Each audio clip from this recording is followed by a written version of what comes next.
partidul s-a născut.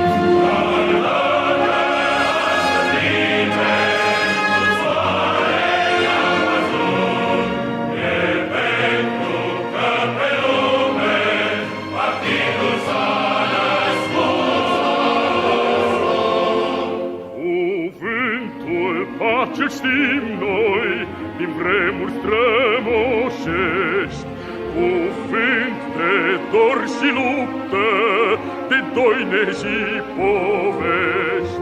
Dar dacă astăzi pacea e lege și sfut, e pentru că pe lume partidul s-a născut.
Cuvinte le-am moștenit în grai, doar bănuiam ce înseamnă, ce tâlcuri au sub strai. Dar dacă astăzi tâlcul de-i plin l-am priceput, e pentru că pe lume partidul s-a născut.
Voce von der Tag.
утреннего стяг в жизни важен первый шаг. Слышишь, веют над страною ветры яростных атак. И вновь продолжает собой, и сердцу тревожно в груди. И Ленин такой молодой, и юный октябрь впереди. И Ленин такой молодой, и юный октябрь впереди. Весь летит во все концы, вы поверьте нам, отцы. Будут новые победы, станут новые бойцы.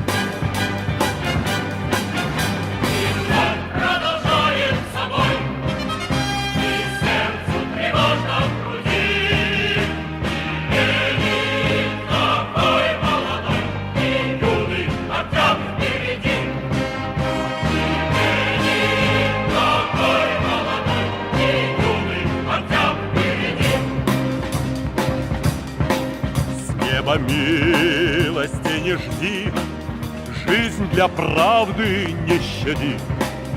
Нам, ребята, в этой жизни только с правдой по пути. И он продолжает собой, и сердце тревожно в груди. И Ленин такой молодой, и юный октябрь впереди.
Greetings, everybody, and welcome.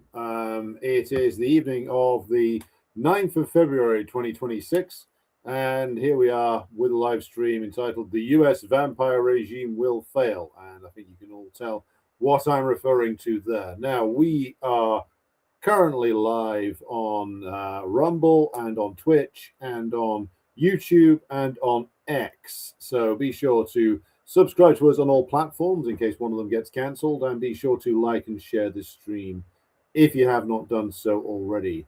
Now, we'll get into the main topic in just, or topics, I should say, in just a moment.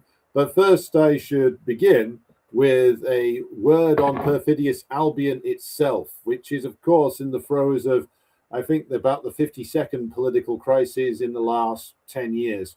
Now, as you might have gathered, if you've been paying attention to the news, a certain Sir Keir Starmer, always important to give him his title, has run into some difficulties over his association with a certain Peter Mandelson, former ambassador to the United States, former 2 times a cabinet minister, also EU trade commissioner.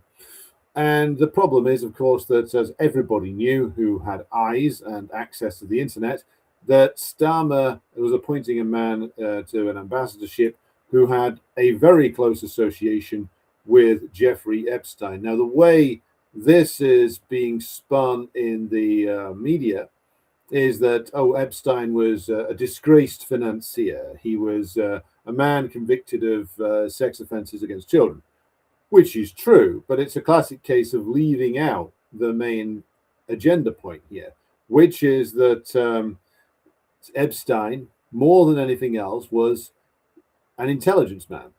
That's what his major occupation actually was. He was running various different schemes that were linked to either one intelligence agency. The current story is that it's probably Mossad, but possibly more than one.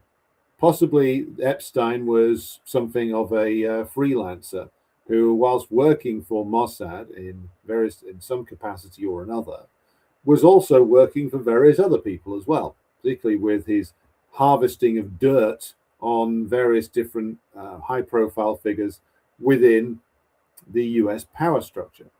Now, Mandelson, as we discussed on previous shows, was leaking government secrets to Epstein. If any civil servant did that kind of thing in terms of leaking secrets of the government of the day to the national press, they would probably be prosecuted to the full extent of the law. I doubt that will happen to Mandelson, though it would be very funny if it did. Now, the problem for Keir Starmer is that everybody who pays any attention to the rise of Starmer knows that he is not a real person. Now, just to expand on that, he obviously appears to be a flesh and blood person, but this is a man who has been a servant of the British state for his entire miserable career, from his earliest days as a student when he was apparently, according to the old Czech security services back in the days of the socialist Czechoslovakia, were regarded when he went to Czechoslovakia in the mid-80s as a British intelligence asset. In my view, he's been a British intelligence asset for over 40 years. And he was one when he was in the Crown Prosecution Service. He was one when he was a Labour MP, a front bencher, and he remains one to this day. Now, one of the standout features of the Mandelson scandal is that he has been revealed, and this was revealed in the bastion of establishment journalism, the Times, as having these very comprehensive networks which sought to control the entire Labour Party. And Keir Starmer is Peter Mandelson's project. And knowing that Mandelson himself is an establishment man, it's fair to say that Mandelson was managing Keir Starmer's career on behalf of the various different patrons that both of them have within the political establishment here, particularly the security services and other interested parties. And the problem for Starmer is that he doesn't have an independent existence. He is a man with no mind, with no ideas of his own. One might almost say a man with no brain, because he has been managed and pushed and prodded and shoved into various positions by his handlers throughout his political career. And so therefore, when he comes out and says things like he did today at the meeting of Labour Party MPs, which is, I've fought my entire life, I've won every battle I've ever fought. It's like, well, what were the battles, Keir? Was it the battle to keep the Jimmy Savile files from being released publicly, or prevent a prosecution against other prominent establishment sex offenders such as Cyril Smith or Lord Janner? Was it that, Keir? Was it the battle to make sure that Julian Assange went to prison? Because you certainly won that battle, Keir. So the idea that Keir Starmer is a fighter, is completely ridiculous. Any fight he's ever had has been a fight that he's had on behalf of the most powerful forces in the British state and ruling class. not hard to win a fight when those are the people who are ultimately behind you and you're just their front man. So now he's got rid of his chief of staff, Morgan McSweeney, who was a protege of Peter Mandelson. He's got rid of various different other people who've resigned from his inner circle. His chief civil servant has just resigned as well, which is quite an interesting development, given that he was the cabinet secretary who was meant to be in charge of assessing which documents to release. So there's a question now as to, well, why is that guy resigned? Clearly, I would say that guy is resigned because he knows what's coming. He knows what's coming in terms of the future revelations. He's clearly seen what's coming down the pipeline, and it's a giant pile of shit, and he doesn't want to get washed away by it. So Starmer has hung on for today. As somebody observed in the comments, Anas Sarwar, who's the nomarch, who's the leader of the Labour Party up here in Scotland, he has called for Starmer to go. Now, Sarwar isn't a major figure, but he is the leader of the Labour Party in Scotland. And he would be the man who, if the Labour Party, by some miracle, were to win the Scottish Assembly elections in May of this year, he would be the First Minister in Scotland, because he's the leader of the Scottish Labour Party. That won't happen. They won't come anywhere near winning it. But so he's not the most important of figures, but he is a significant figure within the Labour Party. And what he has done today is he has come out and he's called for Starmer to resign.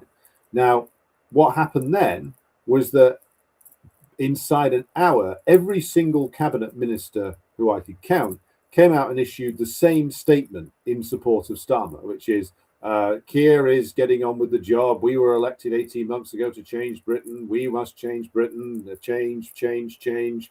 Mandelson was a mistake, but Keir is doing his best, etc. Clearly, they'd all been given a form of words to use. And clearly, they'd all been, by hook or by crook, persuaded into backing Starmer at this stage. Now, quite what was said or done, threatened, promised, we don't know at this stage. I imagine that will all come out in due time, though. So what is clear is that Sarwar is not exactly known as a man of great political courage. He's a slimy, opportunist bastard. So he wouldn't have gone out and taken the lead in calling for Starmer to resign unless he was confident that he would be joined in doing so by various other high-profile Labour Party cabinet ministers. That none of them joined him says that somebody with a big name inside the cabinet evidently backed out. So Sarwar was left pissing in the wind. But whether this display of cabinet unanimity behind him is enough to save Starmer is another question, though. There are, or at least there appear to be, more revelations about Mandelson to come. This is why Mandelson has quit everything and gone into hiding.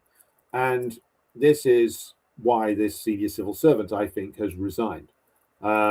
So we await the next development in this scandal. But I would predict that Starmer will go, and he will go probably by the time of the Gorton by-election. Now, Gorton, if you're not familiar with it, is a constituency inside my old city of Manchester, and it is there's a by-election happening there. And if Labour loses that, which they probably will, on the 26th of February, so at the end of this month, then that will be the point that Starmer is forced out, because they will probably lose it by a country mile, because there's going to be nothing but negative stories about the Labour Party for the next month. Just has been nothing positive to say about them for around about 10 decades. But that will be the thing that actually pushes Starmer finally over the top and pushes him out of the out, because nothing will concentrate the minds of these wretched, pusillanimous, spineless, greedy, buffoonish figures that are known collectively as the Parliamentary Labour Party. Nothing focuses their minds like the prospect of losing access to their expense account, which is what losing their seat would mean. These are not people who are distinguished by any particular set of beliefs other than a belief in that they should be well rewarded and that they should be able to claim an awful lot of expenses and that they will do what they're told when the orders come down as long as they get to stay in the seat. The prospect of losing their seats and losing them by quite some distance will be enough to panic these sheep into running in a herd in the direction of what appears to be the most easy option, which will be that the man at the top falls. Now, one Labour MP has come and called for Starmer to go by May of this year. So basically, give Starmer the dignified way out of serving 2 full years as Prime Minister, because the original election was in May of 2024, and then he goes. So the Starmer so far is resisting, but again, he's a hollow man. He's a man who has no real base of support behind him, other than in the security services, the state bureaucracy, and the bureaucracy of the Labour Party. So he has no real organic base of support outside of that, and a tiny number of people in like North London who still think he's good because he doesn't like Brexit. That's about the size of it. So Starmer, wounded, not gone yet, but probably on his way out. And we will see what happens in the near future.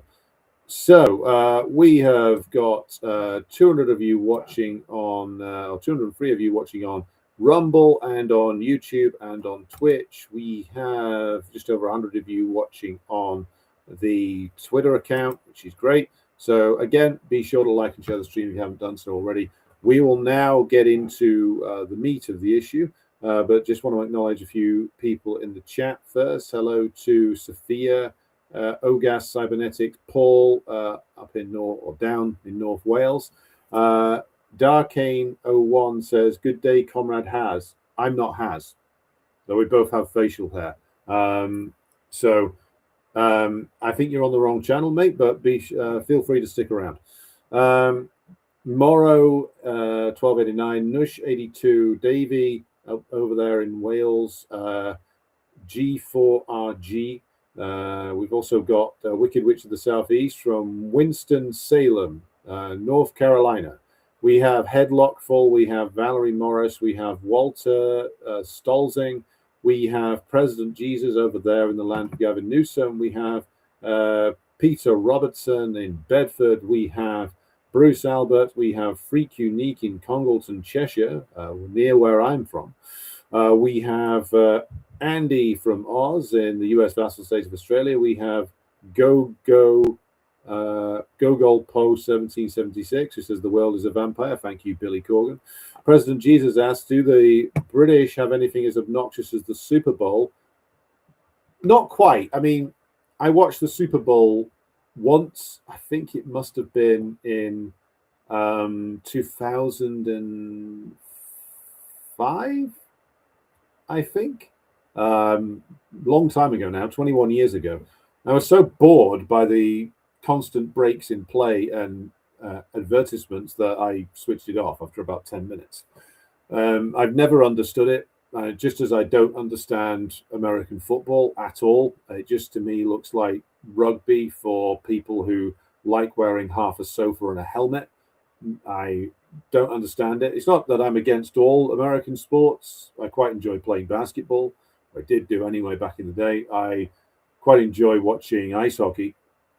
But American football, don't understand it. I think I enjoy baseball more than I enjoy American football because the NFL, I just don't get it. I don't get what it is other than just a giant. It's commercials interspersed periodically with a boring sport. So no, we don't have anything quite like that. To be honest, though, like the Premier League football is almost as obnoxious now. And it's obnoxiously commercial. You don't have like breaks in play for an advertisement every 5 minutes, but you have a lot of like the worst tendencies of American sport creeping in. You have like a massive amount of commercialization. You have clubs at the highest level, which are in effect brands and have little to no relation to the working class people who actually birthed these clubs or whose ancestors did.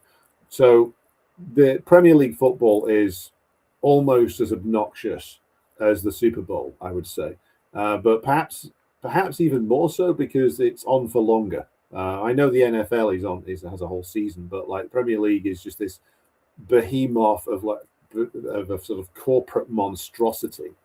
So yeah, well, we've got things that are almost as bad.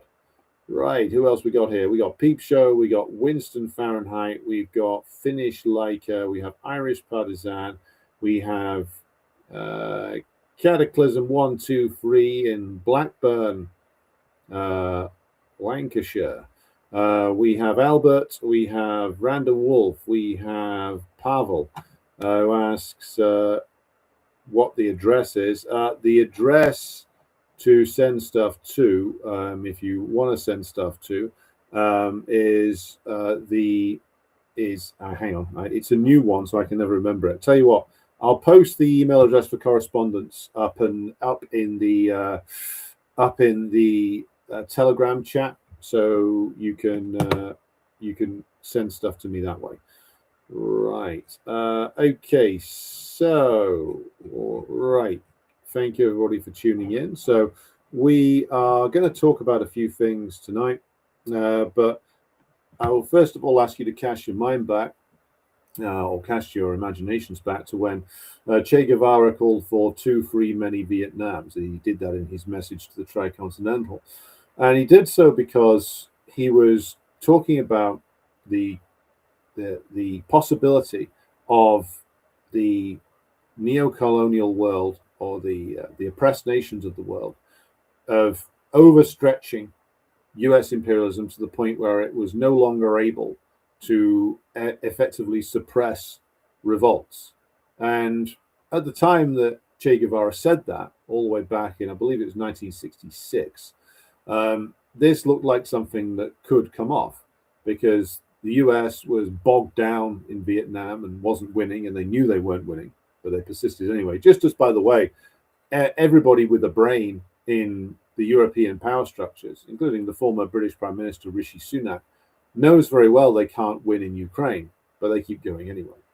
So Che calling for that was about was a central part of what came to be known as FOCOism, which is the idea that you could start off a liberation war, and it could grow to be this, what in Maoist terms would be called a protracted people's war, or you could start off something which looked like it was drawing from the Cuban experience, and that there would be so many of these that the US would find it impossible to snuff all of them out.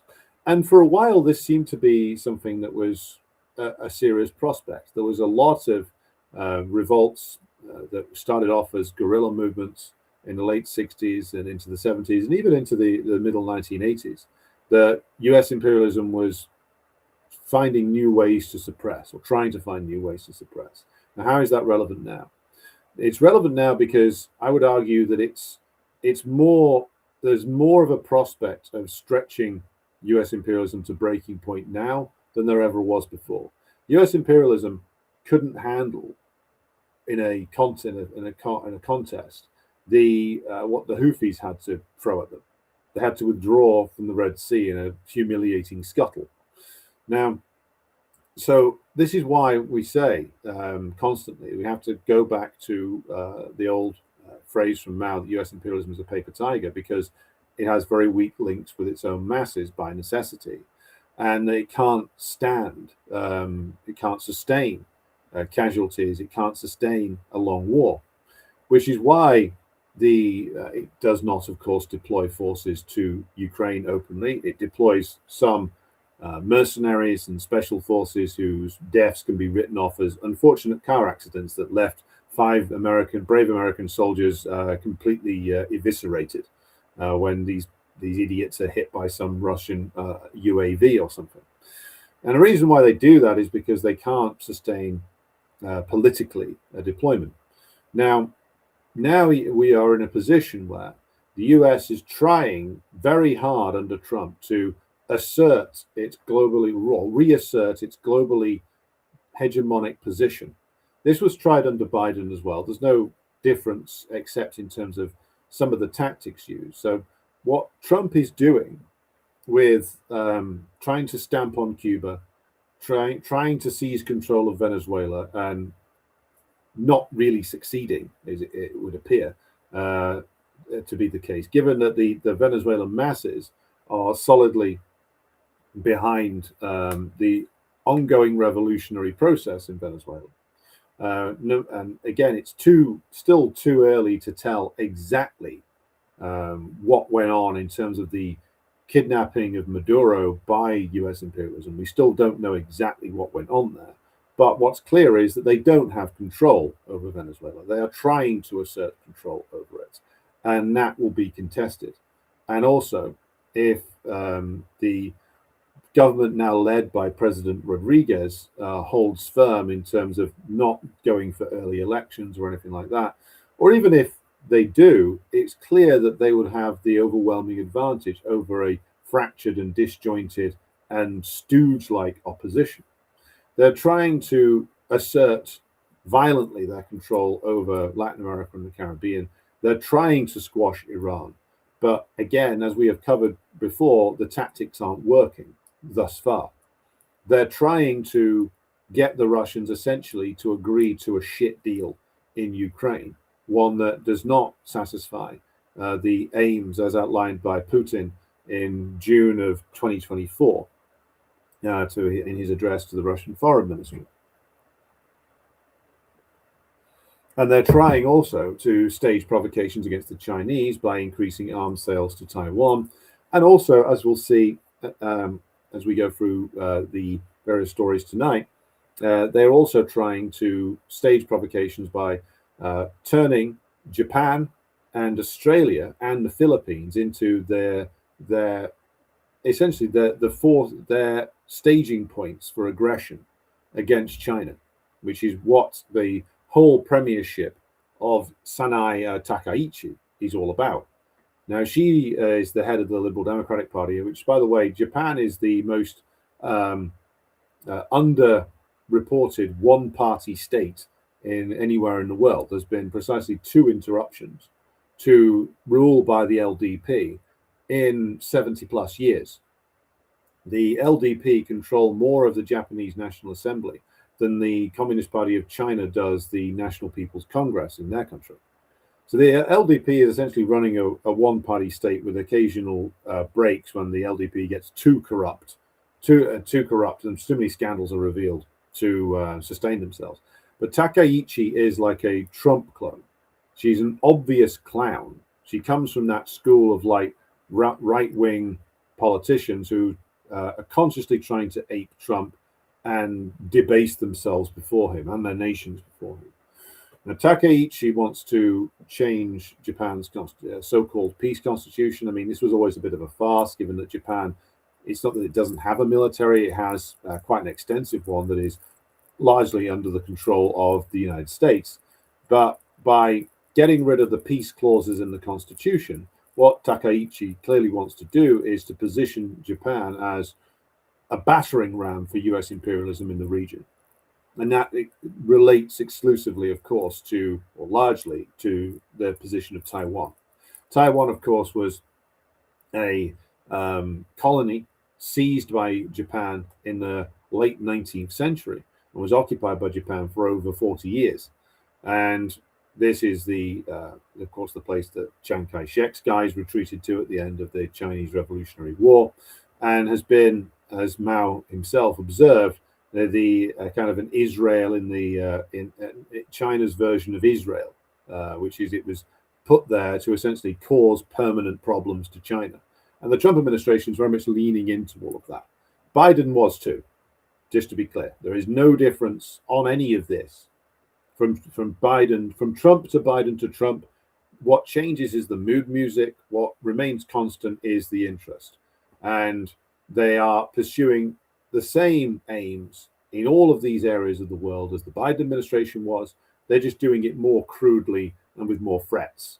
And I have to say that they will not succeed.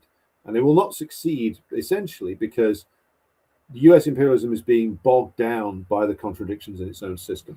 Now, I want you just to go back, cast your minds back to if you've ever read Lenin's Imperialism, the Highest Stage of Capitalism. If you haven't read that, then it is one book that you absolutely should. More than any other book, it will give you a thorough grounding in what the reality of the world actually is, more than any other single book. And it's a bit of a difficult read at first, but you will gather the major points from it in your first read through.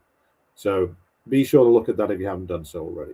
But the major points that Lenin makes about imperialism there can be boiled down to essentially 5 features, which are: 1, concentration of production in the form of monopolies, which dominate the economic life of all the major nations, and they control whole areas of production, and they suppress competition through what Lenin referred to as cartelization. 2, the dominance of finance capital, meaning the merger of money capital and industrial capital, which creates finance capital, which is a financial oligarchy, meaning that that represents also not just the merging of industrial and money capital, but the domination of the hyper-parasitic element of that in the form of in what comes to define finance capital, meaning that it becomes, as Lenin put it, the ruling class become a financial oligarchy that lives to extract rents from the entire world. And that is the perfect description of the US ruling class, the British ruling class, the French ruling class especially, but especially the US and the British. Those are the two sort of vampire-like oligarchies, even more so than like the French and the Germans, though they're pretty close to it. Germany still produces, or just about produces, a good deal of commodities, so it's not quite on the same level of imperialism as the British and the Americans, but it's close to it. So given that the imperialism marks the domination of parasitic operations, the most parasitical element of capitalism, what starts to happen is that there is a move from the export of goods to the export of capital, as capital seeks more profitable investments outside of the home nation, leading to more deindustrialization inside Britain and the United States themselves. And then the 4th point is that these the capitalist companies become international monopolies, meaning that there's gigantic monopolies out there that control whole areas of production. We all remember the very famous diagram of just how few companies own the food production and distribution inside the United States. It's like 5 big monopolies that actually operate in that particular segment of the market. And in other areas of economic life, it's all the same. Monopolization both nationally and internationally. You get fewer and fewer actual businesses controlled by fewer and fewer people. So you get giant corporations where there used to be 50, 60 years ago, a good deal more smaller corporations. A good example of that would be the US banking system or the British banking system, where even when I was a kid, you had a good deal many smaller banks and what used to be called in Britain building societies. I think in the United States, the equivalent would be the old savings and loan system. You used to get a plethora of these that were often highly localized down to one county in Britain, which is very small. But these all get monopolized through the 80s and the 90s until you have just a few gigantic monopoly banks who are, of course, merged completely with the state structure. And that process has very much been completed now across the European countries, across Britain, and across the United States. And finally, territorial division of the world among the largest capitalist powers, and redivision only being possible through war. Now, what we've got is a slightly advanced version of that now. But the fundamental foundations of imperialism are still the 5 points that Lenin makes there. Now, the other point about this is that what's been done over the past 30 years has been the creation of like a global neo-colonial system, a global system which is there to extract rents, should we say, clipping of the coupons for the parasitic ruling class in the United States and Britain and elsewhere, all done via the management system of the international financial institutions, which are all run by imperialism for their benefit. And what they're there to do is to make sure that US imperialism takes a percentage of all the deals that are done all the way around the world if they use dollars and they operate within the American, British, and European organized trading and financial system.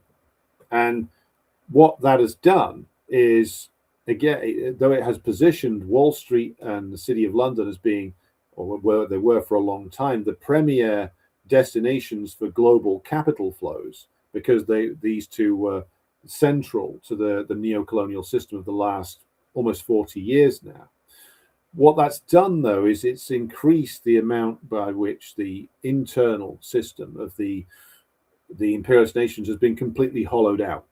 So whereas the US portrays itself as this great military power, in reality, it's not. In reality, yes, they can cause a lot of destruction, but as the Ukraine war has revealed, as the war with the Houthis revealed, the US doesn't have the ability to produce a gigantic amount of war material very quickly, doesn't have the capability to replace any ships that it would lose in a major confrontation, doesn't have the capability to like supply its army with the amount of ammunition that would be needed to take on a major power, which is why they don't do like direct invasions, or why they won't risk an open war with the Russians or the Chinese. What they plan to do is to sustain this completely parasitical system by hurling other nations at the Russians and Chinese. Now, here I'll draw everybody's attention to the comments made recently by that old reactionary in Hungary, Viktor Orban, who's a reactionary, but he's an interesting sort of wannabe Bonapartist figure in Hungary, where he has run like the Fidesz party for over a quarter of a century. He's been around a long time. He was first in government all the way back in 1998. By the way, his political career started as a leader of one of the communist youth sections in Hungary a long time ago, though he claimed, of course, that he was never into it. But a political report that was done on him in the early 80s suggested he was a very enthusiastic participant in the old communist youth networks. But of course, being a consummate opportunist who knows which way the wind is blowing, Orban sniffed a change and, of course, changed sides. Now, point about him is that because he's been around a long time, he's one of the longest serving politicians in Europe now. And because he has a independent political base he's built through his party's own efforts, and because he represents a certain national bourgeois in Hungary that has a few more ambitions, shall we say, than the clownish bourgeois in Romania or Bulgaria, he has a slightly different agenda. So he made a comment recently, which is quite interesting, which is he confirmed that all the way back in 1999, Bill Clinton, remember him? Jeffrey, I can't remember. I'm having difficulty remembering anything that happened before this morning. Hillary. Bill Clinton tried in 1999, during the Kosovo War, to persuade Orban to use Hungarian troops as the ground force for an invasion of what was then Yugoslavia. Now, this has been talked about before, but it's interesting that Orban has come out and admitted this. And at the time, the Hungarians, quite correctly, from their point of view, said no. They'd already taken a significant economic hit because they'd been forced, well, not forced, maybe is the wrong word to it, they'd been told and had followed the order to cut off their trade with Yugoslavia, which was quite big money at the time. So this is something that the US imperialists were trying to do. They were trying to find a ground force to invade Yugoslavia all the way back in 1999. Why? Because they didn't want to take the risk of having to fight the Yugoslav army themselves, fearing that it would lead to large casualties. So they wanted to find somebody they regarded as more disposable to do it, and they settled on the Hungarians. The Hungarians said no, And thankfully for Hungary, they didn't get involved in that way, at least. The point is that for a long time now, imperialism has been seeking other countries to provide the manpower and to provide also some of the war manufacturing capacity as well to take on their enemies. Ukraine is the most obvious example of this. Israel is used in this way as well. But also, this is what they have in mind for Japan. This is what they have in mind for the Philippines. This is what Marcos Jr.'s job is. If you don't know who that is, President of the Philippines is the son of the late notorious dictator of the Philippines, Ferdinand Marcos. It's Marcos Jr. who's now in charge. That's why they arrested and sent Duterte to the Netherlands to face charges because of the war on drugs he was running inside the Philippines. And Australia is the other one. I know we've got some Aussies in the chat tonight, but need to face facts here, which is the reason why the US is apparently sinking money into redeveloping Australian naval bases, is because, well, under the wonderful AUKUS treaty, this is what the US sees as being a potential launching point for their aggression against China. And it could only be against China that this aggression is launched. The US has this idea that through their domination of the seas, as they would see it, though the Chinese now have a very modern navy which could contest US domination of the seas, but if they could choke off Chinese trade via control of the shipping lanes, they could then, once they staged their provocation in Taiwan to try and essentially force a Chinese invasion, they can then use Japanese and maybe Australian, but I think it would be Japanese and Filipino perhaps first, troops that they would use to attack the Chinese in Taiwan. Then if such a Chinese operation was to be launched, then the combination of choking off Chinese trade and bogging them down in a war in Taiwan would cause the Chinese system to collapse. I don't think that they've got a chance in hell of actually pulling that off, but that's clearly what they're thinking. Now, and this all points to the fact that, like, even facing an increasing challenge to dollar supremacy, apparently the Chinese have now a fully worked out financial system that anybody in the world can use, which can take people outside of the American or the Anglo-American led financial system. So even now, when facing an increasing threat to their global or their decaying global hegemony, the US ruling class is still refusing really to carry out any substantial changes. So what you're actually getting in this attempt to use that idiot Takaichi and the idiot Albanese in Australia and the idiot Marcos in the Philippines, what you have in them attempting to use these countries against China is essentially them trying to repeat the Ukrainian operation. Now, in Japan, this has a certain resonance because, of course, Japan was never properly denazified after World War II. Some Japanese leaders did go on trial. A great number of them got away with it, though, and many Japanese scientists who committed horrible crimes against the Chinese and other conquered peoples in the area, they got away with it as well. And there is a certain fascist element in Japan, which is obviously still present within the state structure, and which Takaichi is clearly tapping into. So the way in which the US clearly wants to play this is that they will use the manpower and the industrial base of Japan against the Chinese if it comes to it.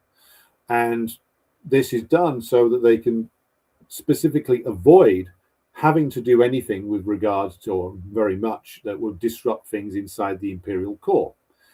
Now, what you notice about all of this is that even when faced with this crisis, the US, to use Lenin's term, financial oligarchy, is still trying to operate in the same way. They, even for all Trump's blustering about reindustrialization, and Biden's as well, and Obama's before that, the results of 3 different presidents and 4 different presidential terms of attempted reindustrialization have just simply not materialized. So you've had 2 terms of Obama, who came in after the global financial disaster of 2008, talked about reindustrialization. He had 2 terms of him. Trump also talked about it. Biden talked about it. Now you've got Trump again. So you've had 4 full presidential terms go since 2008, and the result is very, very little. The result is the AI bubble. That's about it. And you can see from that just how difficult it is. Even if the political leadership in the United States wanted to reindustrialize to the point where they could pose a challenge on with regard to production of war material to the Russians or the Chinese, the US ruling class itself doesn't want to do it. They don't want to do it. And there's no political force inside the United States that's actually prepared to compel them. So they're trying to just carry on in the same old way, because this is the point about why the vampire regime will fail. It'll fail partially because of its own internal contradictions. It desperately needs to secure the collapse of Russia, China, and Iran. Desperately needs that. One or all of them. One would be good for them. Ideally, they would want all of them, but they can't, because to actually defeat militarily Russia and Ukraine would be next to impossible for the United States. And by the way, for all the talk that Europe's going to be ready by 2030 to do this, that's also bullshit. They're suffering from all the same things that the US is. So to actually even stand the remotest chance of inflicting a defeat upon the Russians, the US would need to get directly involved, which the US ruling class is not going to do in Ukraine. If they wanted to actually seriously damage the Iranian system and stand a chance of overthrowing it, it would take, as we've outlined before on this show, many hundreds of thousands, probably over 1 million men would need to be committed to it, and the huge numbers of them would die. Again, US ruling class doesn't want to do that. That would lead to too much instability at home. They know very well that they can get away with a lot as long as the US working class remains fragmented, politically poorly educated, and very, very weak. Now, and doesn't get agitated by giant external crises or internal crises. So you can only sustain the kind of wars that the US needs to wage, again, if you're having somebody else do the fighting for you. Because if you suddenly decided to try and build a fighting force to expand the US Army to over 1 million men, you'd have to call people up. You'd have to actually revolutionize your internal industrial production to be able to equip such an army. Then you'd have to try and ship it halfway across the world without the Iranians firing on you. Again, none of this is going to happen, because none of this can be done without pulling too many strings in this dense weave of imperial corruption that could unravel the whole thing. And so, again, they need to try and secure the collapse of one or all of these nations, but they have to resort excuse me, they have to resort to other tactics to try and do it. There's no way the US could go toe to toe with the Chinese armed forces, even though with the provider there is a slight caveat there. Chinese armed forces are very substantial. They're clearly very well equipped. China's industrial base is clearly capable of churning out an enormous amount of war material, far more than the US is capable of producing. But always with the caveat that the Chinese haven't actually fought a war, and that speaks in their favor, since 1979 with their unfortunate clash with Vietnam. And they didn't come out of that very well either. So there is a proviso within this that even though the Chinese can completely outproduce the Americans in terms of war material, have a far larger amount of men and women available to actually fight, the Chinese military leadership is largely untested. So there is that. The US is also largely untested outside of small-scale colonial occupations. So also bear that in mind. I'm sure the Chinese are putting themselves to work learning the lessons of the Russian war with the NATO bloc in Ukraine. But again, they need these wars. They need to attack these nations. They need to try and undermine them. They need to try and destroy them. But they can't. They can't do it in a way that would actually stand a chance of winning. So they have to resort to all these other different tactics. And the tragedy is that, again, when Che Guevara said that we need two free many Vietnams, he was speaking at a time when there was still a global communist movement, even with all the problems that had under revisionism. And that was at a time when US imperialism was a hell of a lot stronger, had a much bigger armed force, and could project power anywhere in the world, almost anywhere in the world. Now you have a much weaker US imperialism, but a US imperialism which, if stretched, its forces would snap. The Yemenis almost snapped, but which is facing opponents which are not just opponents, but is facing these puppet regimes like the Japanese regime, like the Australian regime, like the Filipino regime, which are being maneuvered into being like the bullet sponges for the US, inch by inch and bit by bit and year by year. And the problem for all of these countries is that the internal opposition to this is fragmented, divided, or non-existent. The problem that we face is, whereas Che was facing a much more powerful US imperialism, and in my view, an even more dangerous one, but one which was already showing its weaknesses. And he was seeing correctly that there was a chance that if the US could be bogged down in two free many Vietnams, that its power could be stretched to breaking point. Now you have a much weaker US imperialism, which can't openly come out and fight Vietnam wars anymore, whose connection to the masses inside the United States is very weak, but who, thanks to the counter-revolutions of the 80s, is not facing a global communist movement anymore, even a revisionist one.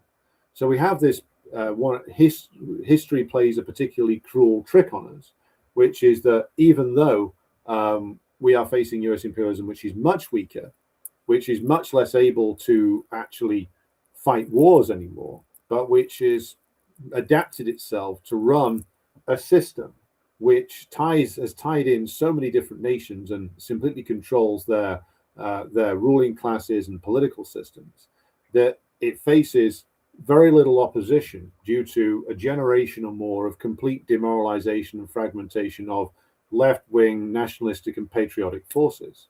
So we're left in this strange situation where our opponents, the imperialists, have never actually been weaker in terms of what they can practically do in terms of war fighting. But at the same time, our forces have also not recovered from the disaster of over 30 years ago. And I'll conclude just the comments tonight on this point, which is, this is why it makes it all the more urgent to actually organize inside the imperial core itself. Our opponent has a lot of laws on their side. They can throw you in prison for breathing in the wrong direction. They can cancel your bank accounts. They can do all kinds of things that are, of course, deleterious to your personal situation. But in terms of the actual forces that they have at their disposal now, it's vanishingly small in Britain. The US Army is still actually pretty small. The legitimacy of the institutions of imperialism was far stronger 50, 60 years ago than it is now. You look at the Epstein scandal consuming more and more politicians in Britain, you can see just how weak the system is, which of course comes from its economic decay. The problem is that we don't have a movement yet which can push this thing over.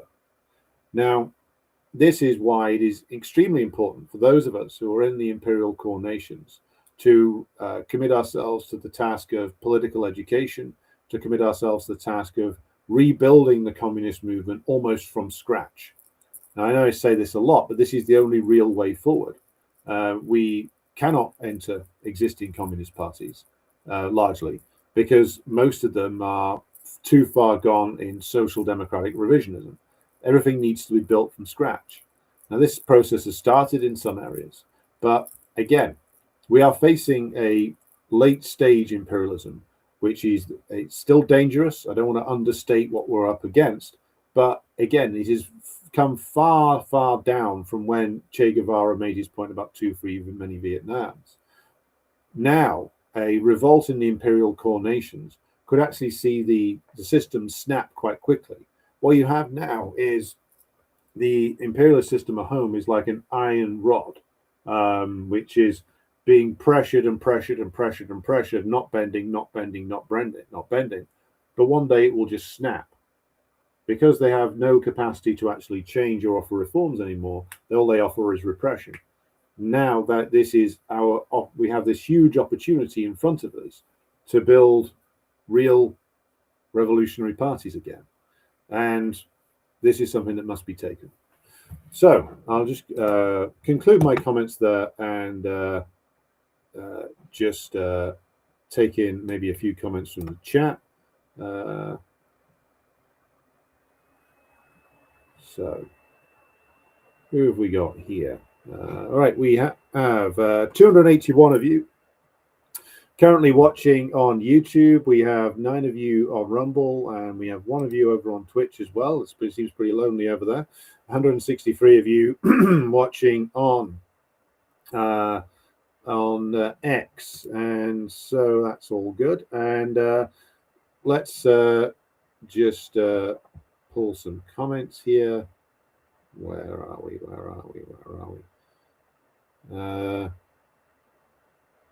Sports are the opiate of the middle classes, says the Wicked Witch of the Southeast. Well, in these days, it's particularly true that football is increasingly at the highest level is more of a sport of the labor aristocracy and the petty bourgeoisie. Hello to Jenny, our moderator. Someone asks, have I ever read John Reed's reporting from the Balkans circa 1916? No, I haven't. I should go back to that at some point. Alan Smith says, I don't get our football either. It's like Roman imperial circuses. Yeah, but probably less entertaining. As far as American sports go, I'd say ice hockey is the best, says Adrian. Edward says, I don't understand the economics of the National Hockey League. How do you pay workers hundreds of millions of dollars and still make profits from what? From commercials, ticket sales? Seems excessive. I don't know the economics of the National Hockey League, but I imagine it's like massive commercial endorsements and merchandise sales, TV rights, that kind of thing. Finnish Leica says, I heard Rishi Sunak having privately admitted that Ukraine war was going to end very badly and that he could not alter his political stance publicly about it regardless. Yeah, I mean, even the right-wing leaders, such as like David Cameron or Rishi Sunak, sometimes admit that there's powers beyond their control in the British state. So Cameron admitted, I believe it was to the families of the Bloody Sunday victims, that he knew what really happened, but he couldn't admit it due to various forces within the state, meaning like the hardcore fascist types that are present within the state, that represented in the higher ranks of the military, the higher ranks of the intelligence services, etc. That's what he was worried about, and the same is true for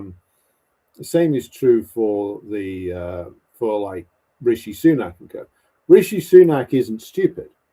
Like he knows very well that there was very little chance of them actually pulling off any kind of victory against the Russians. Like he's not a stupid man. But the security services in the British state, some of the military hierarchy are all in on it, and also he knows very well that a significant section of the British ruling class are also heavily invested in this. And I think Sunak more than Starmer probably understood a little better the system he was running, and that without the defeat of Russia and the ability to turn it back into the Yeltsin years and extract wealth from it, that there's very little chance of British imperialism being able to revive itself. So he's stuck. They're stuck in a war they know they cannot win, and a war that they keep trying to sustain in the vain hope that they could do something at some point, and maybe what they're doing will come off. So, right. Right. So, yeah, there's very real constraints on the powers of all of these people, and the constraints also come from the needs of the objective requirements of the ruling class and the various different problems that creates. Right, who else we got here? So, long-time listener on Rumble said the Liberal Democratic Party of Japan, which is of course neither liberal nor democratic. I'd say actually it's pretty liberal. Elite rule by a tiny clique is very liberal. Another angry prol who can't stay long but has emailed me some news stories. Thanks for that. Ogas Cybernetic says, true, even credit unions getting eaten up in the US by bigger credit union society is too risk averse for local banks. Intercept says all politics are local. Not necessarily. Well, there's truth to that, but it's not the sole truth. Which ghastly MP will they choose to replace the Starmoid, Streetingoid, Burnhamoid? Don't know. I have full faith that the Labour Party will choose the worst possible option, even from the point of view of their own political survival. Bob in the Cuck state of Australia. Load of KP 6215 in San Francisco.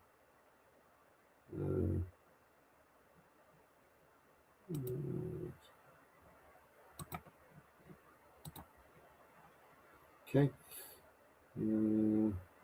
Hello to Chris Rogers in Hong Kong. Good to have you with us. What else we got here? Ramon Rosa says the Japanese industrialists got away scot-free from atrocities of World War II. Yeah, they got away with it in Germany as well, largely. Well, the ones in the West did. In the East, like the rulings actually got expropriated, and they've never got over it. But in the West, they got away with it. Most of the fascists in the West got away with it. The important one, the landowners, the industrialists, etc. And the same was true in Italy. They got the Italian ruling class got away with it. The only way that, again, like the thing that the so-called nationalists, the fake nationalists in the East, the bourgeois forces in the East of Europe cannot get over is the fact that their political and sometimes literal direct ancestors were expropriated for a while. They had to live under rule of the working class and the peasantry for a while, which is something that they just cannot get over. And, one can feel their pain. Right. Okay. So I'm going to put in the email address into the chat. Hang on. Just bear with me a moment. So this is the email address which I use for all of the official correspondence. So you can send mail to that. Let me just check I've got that written down correctly. Yeah.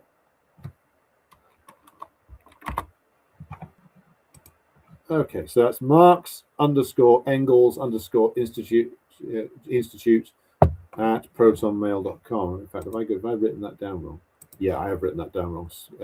Pardon my foolishness there. It's actually this, Marx_Engels_Lenin at protonmail.ch. So if you want to write to me about anything, that's the best way to do it. Plum Coda says, in Yugoslavia, most fascists were saved by the Catholic Church and shipped to Argentina. Indeed, they were. Peep Show says, the new Labour Party is the Greens and Reform is the new Conservative Party for the establishment. I don't think it's going to be the same. I mean, clearly there are some in the establishment who see the Greens as like a repository for so-called progressive votes, but they'll never have the dominance the Labour Party had. The Labour Party had an unprecedented domination over the entire left in this country for well over a century. You're never going to get that level of domination ever again, because that level of domination was built upon the delivery of a certain, it's quite serious amount of reforms that didn't do away with imperialism, of course, but it was a significant amount of reforms which delivered real direct benefits to a significant section of the working class. In fact, for a little bit of time, the entire working class. And the dominance of the Labour Party for generations was built on the memory of that. Greens are never going to have that. Just as Reform are never going to have like the level of control that the old Conservative and Unionist Party had. Everything's a lot weaker now. Everything's a lot more fragmented and more chaotic. Even a Reform government would still be obliged to bend the knee to various interests in the ruling class. That's just the way it goes. So, okay. Going to bring things to a conclusion for tonight. We will be back with you with another Decline and Fall episode tomorrow. So be sure to tune in for that one. It's the regular programming returning. So be sure to keep your eye out for then. We will be returning to you again with this stream on Wednesday of this week. So streams on here are going to be Monday, Wednesday, Friday, and then you're also going to get at least one episode of Decline and Fall in the week, and possibly some kind of special as well. We will look into that further. But thanks to everybody who's tuned in tonight. Thanks to everybody who is supporting the program on Patreon and Buy Me a Coffee. Couldn't do this work without you. Keep an eye out on for the next Patreon Q&A, which will be tomorrow at 7 p.m. So thank you all for joining me tonight. Be back with you again tomorrow. And it only remains for me to say good night and solidarity to you all.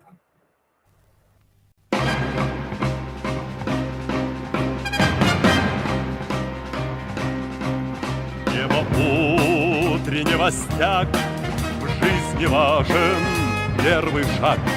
Слышишь, реют над страною ветры яростных атак. И вновь продолжает собой, и сердцу тревожно в груди. И Ленин такой молодой, и юный октябрь впереди. И Ленин такой молодой, и юный октябрь впереди. Весть летит во все концы, вы поверьте нам, отцы. Будут новые победы, станут новые.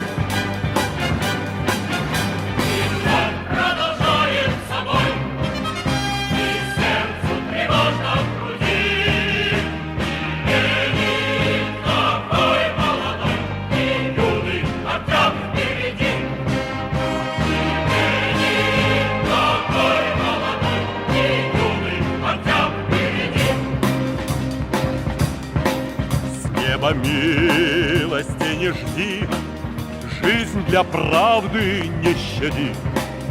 Нам, ребята, в этой жизни только с правдой по пути.